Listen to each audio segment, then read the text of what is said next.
Bismillahirrahmanirrahim. Assalamualaikum warahmatullahi wabarakatuh. Halo semuanya, apa kabar? Semoga dalam keadaan baik-baik saja ya.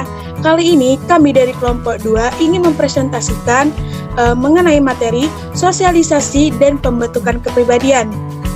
Nah, di sini saya akan memperkenalkan teman-teman saya terlebih dahulu.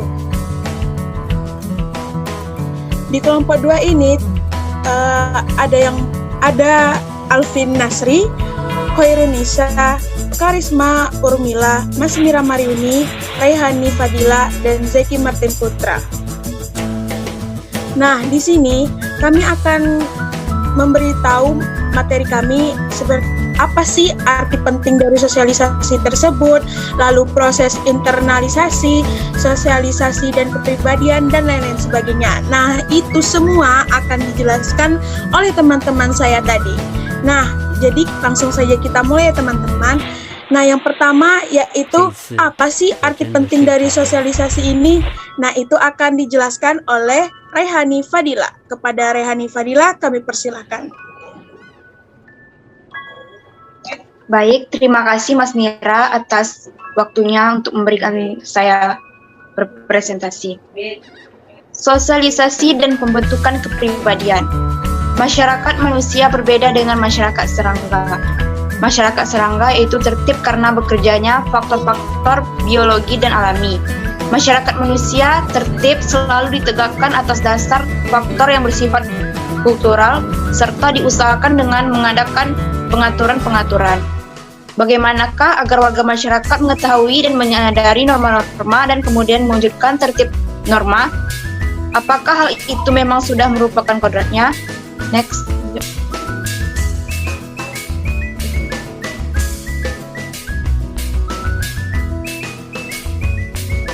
Nah, di sini ada arti penting sosialisasi.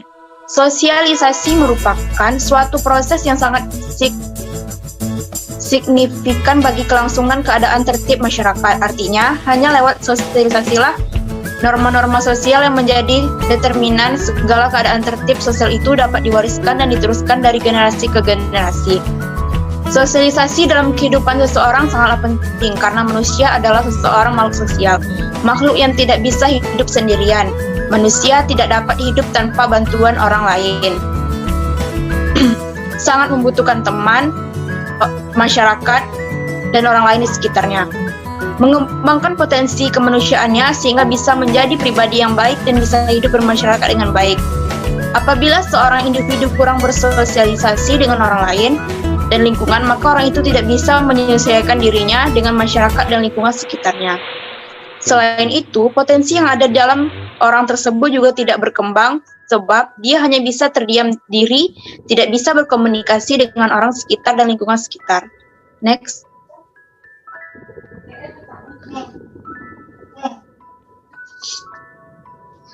Selain itu, sosialisasi itu juga sangat signifikan bagi warga masyarakat secara individual.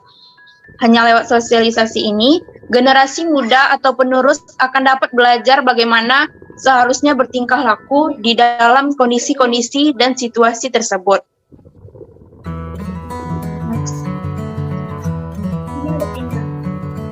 Aktivitas melaksanakan sosialisasi dikerjakan oleh person-person tertentu yang sadar atau tidak dalam hal ini bekerja mewakili masyarakat. Mereka ini bisa dibedakan menjadi dua, yakni satu, person-person yang mempunyai wibawa dan kekuasaan atas individu yang disosialisasikan. Contohnya ayah, ibu, guru, atasan, pemimpin, dan lain-lain. Person-person yang mempunyai kedudukan sederajat atau kurang lebih sederajat dengan individu-individu yang tengah disosialisasikan. Contohnya ada saudara, sebaya, kawan sepermainan, kawan sekelas, dan lain-lain. Next. Sosialisasi bisa dilaksanakan dengan cara satu, sosialisasi otoriter dipaksakan atau tidak sederajat.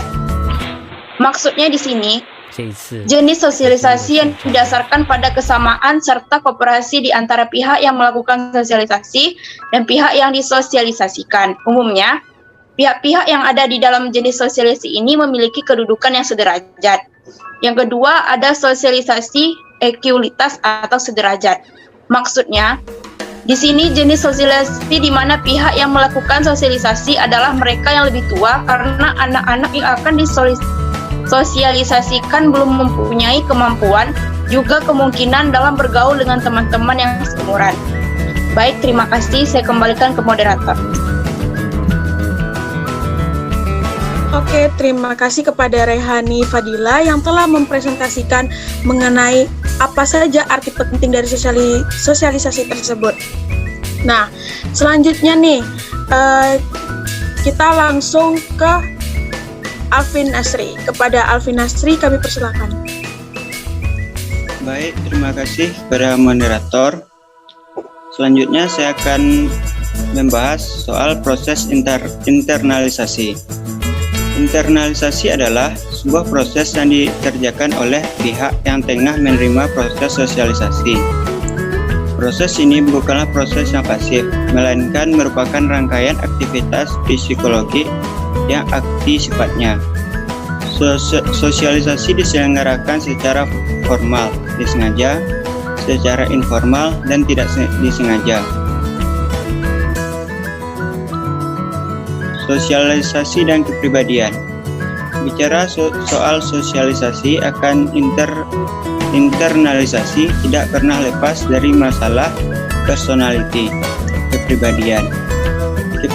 Kepribadian pada manusia, masyarakat itu tidak terbawa dari kelahiran sebagai bakat-bakat korporati, melainkan terbentuk dan dijadikan melalui proses sosialisasi.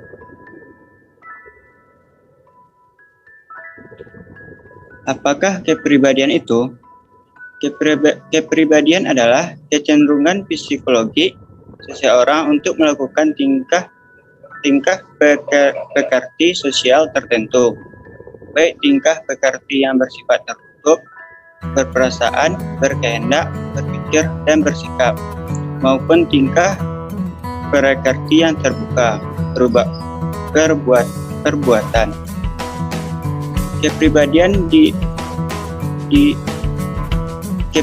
diakibatkan oleh proses-proses yang kita kenal dengan sebuah sosialisasi dan internalisasi.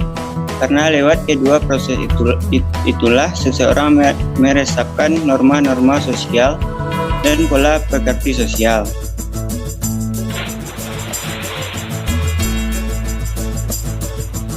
Baik, saya kembalikan kepada moderator.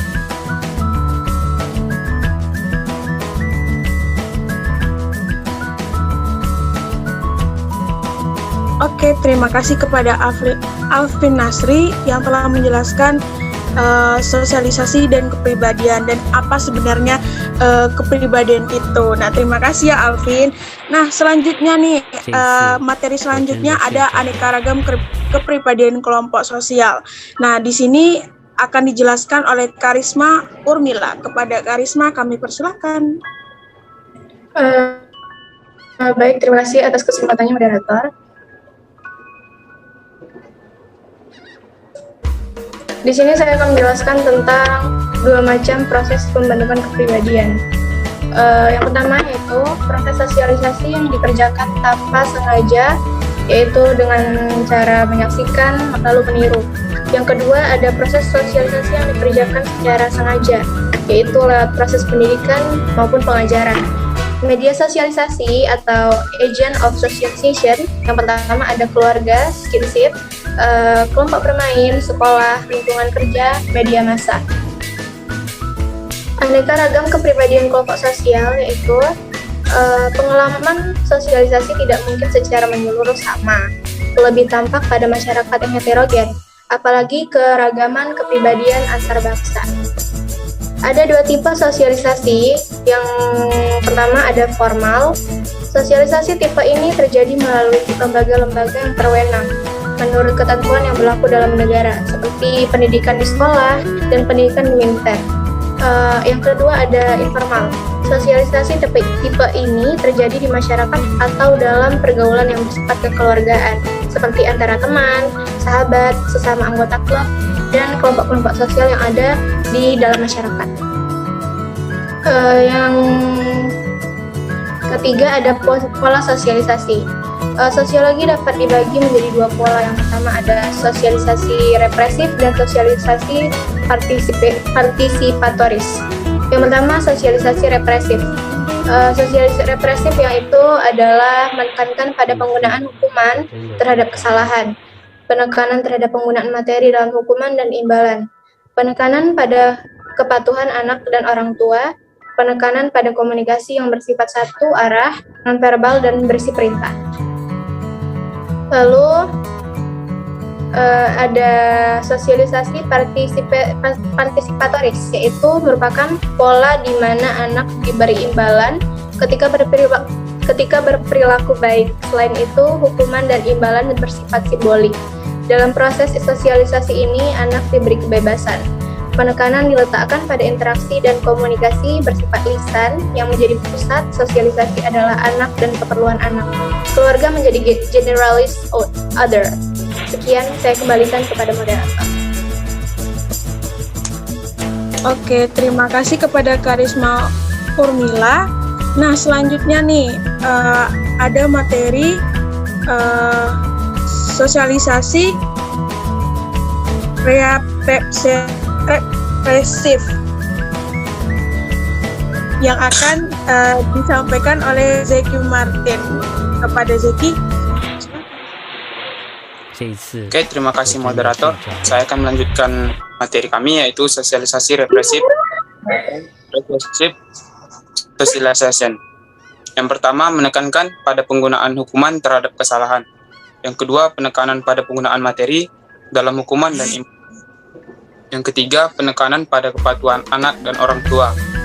Yang keempat, penekanan pada komunikasi yang bersifat satu arah, nonverbal dan berisi perintah. Kemudian yang terakhir, penekanan sosialisasi terletak kepada orang tua dan keinginan orang tua dan peran keluarga sebagai signifikan other.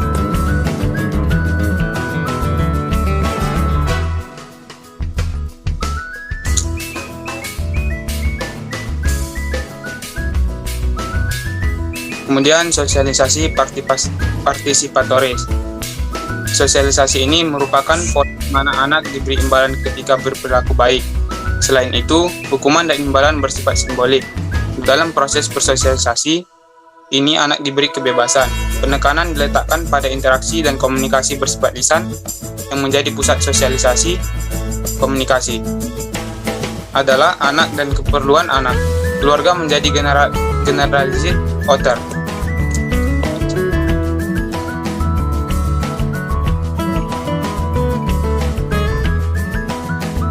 Kemudian menurut George Herbert Mead, menurut George berpendapat bahwa sosialisasi yang dilalui seseorang dapat dibedakan melalui tahap-tahap.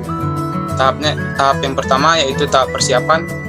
Tahap ini dialami sejak manusia dilahirkan, saat seorang anak mempersiapkan diri untuk mengenali dunia sosialnya, termasuk untuk memperoleh pemahaman tentang diri.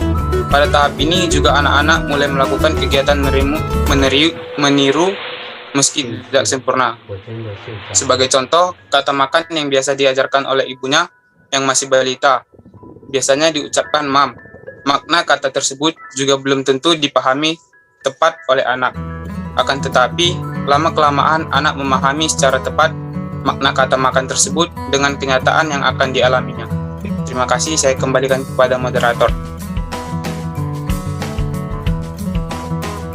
Oke, terima kasih kepada Zeki Martin. Nah, materi selanjutnya akan disampaikan oleh Khairun Nisa. Kepada Khairun Nisa, kami persilakan. Terima kasih moderator. Saya akan melanjutkan materi yang akan kami sampaikan, yaitu tahap meniru atau play stage.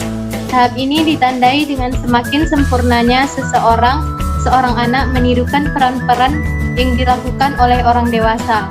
Pada tahap ini mulai terbentuk kesadaran tentang nama diri dan siapa nama orang tuanya, kakaknya, dan sebagainya. anak mulai menyadari tentang apa yang dilakukan seorang ibu dan apa yang diharapkan seorang ibu dari anak. Dengan kata lain, kemampuan untuk menempatkan diri pada posisi orang lain juga mulai terbentuk pada tahap ini. Kesadaran bahwa dunia sosial manusia berisikan banyak orang telah mulai terbentuk. Sebagian dari orang tersebut merupakan orang-orang yang dianggap penting bagi pembentukan dan bertahannya diri, yakni dari mana anak menyerap norma dan nilai. Bagi seorang anak, orang-orang ini disebut orang-orang yang amat berarti atau significant other.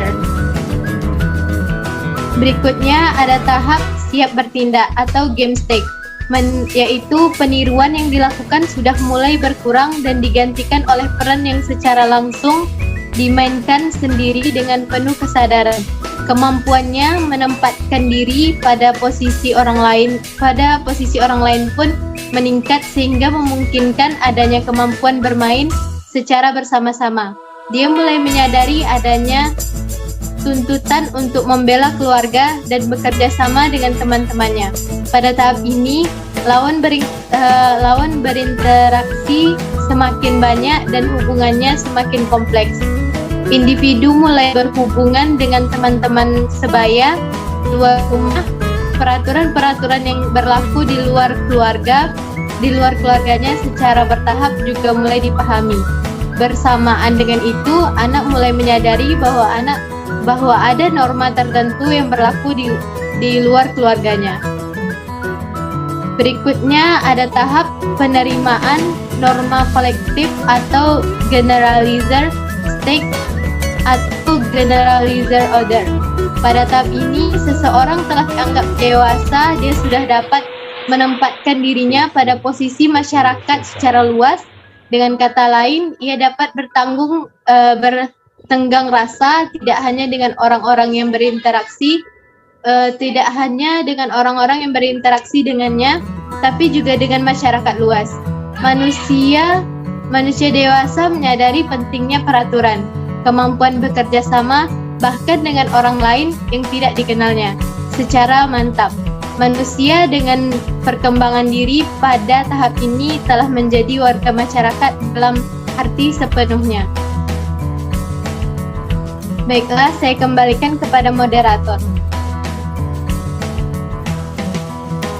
Baik, terima kasih kepada Khairunisa yang telah menyampaikan materi kita yang terakhir ini. Dan lumayan cukup paham ya mengenai sosialisasi dan pembentukan kepribadian. Nah, jadi dapat kita simpulkan nih teman-teman, dalam sosial ini proses belajar atau dalam terminasi sosiologi ada manfaatnya. Nah, manfaat dari sosialisasi masyarakat dapat memahami perilaku mana yang harusnya diperbolehkan dan yang tidak diperbolehkan. Nah, di konsep kepribadian ini adalah konsep yang luas sehingga tidak mungkin dapat merumuskan satu definisi yang tajam, tapi dapat mencakup seluruhnya. Dan setiap individu memiliki kepribadian yang melalui sosialisasi sejak dilahirkan. Kepribadian menunjuk pada pengaturan sikap-sikap seseorang yang berbuat, berpikir, dan merasakan, khususnya apabila dia berhubungan dengan orang lain atau menanggapi suatu keadaan. Nah, setiap individu ini memiliki kepribadian melalui sosialisasi sejak dilahirkan, lalu muncul kepribadian menunjuk pada pengaturan sikap-sikap orang yang berbuat, berpikir, dan merasakan tadi. Nah, melalui sosialisasi ini, para generasi masyarakat dapat belajar tentang bagaimana mereka seharusnya bertingkah laku dalam kondisi sosial tertentu ketika berhubungan dengan orang lain. Nah, mudah-mudahan materi kami hari ini dapat kalian pelajari untuk kedepannya. Nah, saya selaku moderator minta maaf jika ada kesalahan ataupun kelebihan kata. Saya akhiri dengan wabillahi taufiq wa hidayah. Wassalamualaikum warahmatullahi wabarakatuh.